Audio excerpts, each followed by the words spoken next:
దేవ సాక్షిగా నా అంతరాత్మ సాక్షిగా ప్రమాణం చేయుచున్నాను. విశ్వాసము విధేయత చూపుతానని మరియు బహిరంగపరచనని దేవ సాక్షిగా మరియు అంతరాత్మ సాక్షిగా ప్రమాణం చేయుచున్నాను. రాజకీయాలంటే ఎమ్మెల్యేలు ఎంపీలు రాష్ట్ర మంత్రులు కేంద్ర మంత్రుల రాజకీయాలే అనుకుంటాం కానీ అమ్మో లోకల్ బాడీల రాజకీయాలు కూడా తక్కువేం నడుస్తలేవుగా.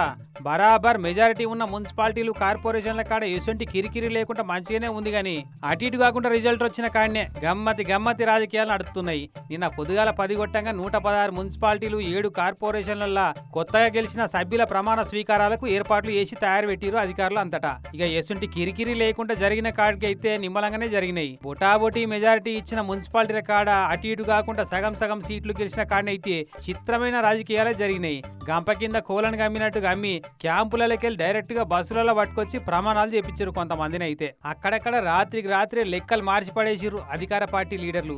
బెల్లంపల్లి మున్సిపాలిటీలా 34 వార్డులు ఉంటే అన్న కాంగ్రెస్ బీఆర్ఎస్ పార్టీలు చెరో 14 సీట్లు గెలిచినుండే. ఇండిపెండెంట్లేమో 5, ఒక బీజేపీ కౌన్సిలర్ గెలిస్తే మొదలు కథ బీఆర్ఎస్ దిక్కే మొగ్గింది. మాజీ ఎమ్మెల్యే దుర్గం చిన్నయ్య సారు చక్రం దిప్పబోయిండు. కానీ ఆ చక్రానికి అడ్డం పడి అధికార పార్టీ పవర్ చూపెట్టిండు ప్రజెంట్ ఎమ్మెల్యే గడ్డం వినోద్ సారు. బెల్లంపల్లి మున్సిపాలిటీ హస్తగతమైంది.